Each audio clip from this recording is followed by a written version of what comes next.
नंतर म्हणतात त्याचा पुनर्विचार झाला पाहिजे, नंतर म्हणतात त्याच्यात बदल झाला पाहिजे, त्याच्यात सुधारणा झाली पाहिजे। तमाम आंबेडकरी जनतेच्या वतीनं आमचा शासनाला आमचा इशारा आहे की अॅट्रॉसिटी प्रिव्हेन्शन ऍक्टच्या एकाही अक्षराला जर तुम्ही धक्का लावला तर आंबेडकरी जनतेचा सहन करणार नाही। बाबासाहेबांनी या देशाला लोकशाही दिलेली आहे, राजेशाही केव्हा संपलेली आहे, संस्थानं खालसा झालेली आहेत। आता कोणी राजा राहिलेला नाही आणि तो उदयन राजा पण राहिलेला नाही। आणि जाणता राजा शरद पवार पण राहिलेला नाही। शरद पवार आणि त्यांना त्यांच्या गँगला जर इतकी भीक लागली असेल, तुम्हाला आरक्षण जर हवं असेल तर आम्ही सगळे दलित, आदिवासी, बौद्ध, एनटी, भटक्यामुक्त आमचं सगळं आरक्षण शरद पवारांना द्यायला तयार आहोत।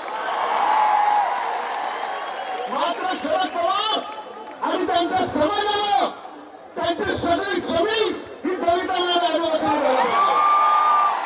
आंबेडकरी जनतेचं एक संयोजन करून मी मनपूर्वक स्वागत करतो।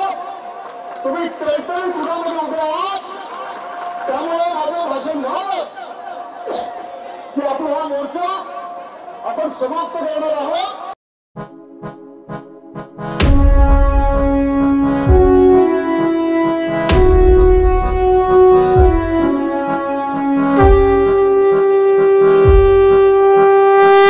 नाही, हा प्रतिमोर्चा नाहीये, हा मूळ मोर्चा आहे, ओरिजिनल मोर्चा तुम्ही त्याला म्हणा।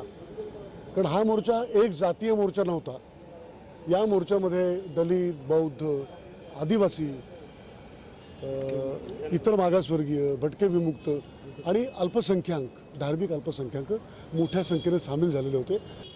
हा कायदा अॅट्रॉसिटी प्रिव्हेन्शन ॲक्ट हा संविधानाचाच भाग आहे। त्या कायद्याला विरोध करणं म्हणजे संविधानातला विरोध करणं, संविधानाचा अपमान करणं। मग जे लोक एक जातीय मोर्चेकडून संविधानाचा अपमान करतायत, म्हणून संविधानाचा सन्मान करण्यासाठी बहुजनांनी एकत्रित यायला पाहिजे, म्हणून हा मोर्चा काढला।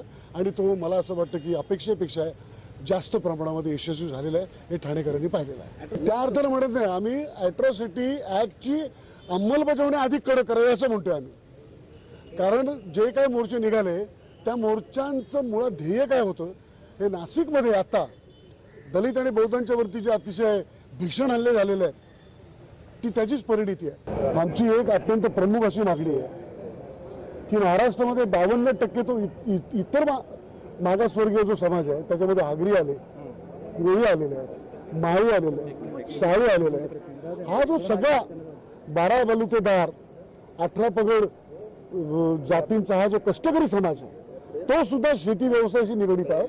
आणि तो सामाजिकदृष्ट्या मागासलेला असल्यामुळे घटनेमध्ये जे प्रोव्हिजन आहे संविधानामध्ये त्याच्या 340व्या कलमाच्या आधारावरती मंडल कमिशन यांना सगळ्यांना इतर मागासवर्गीय म्हणून आरक्षण दिलेलं आहे।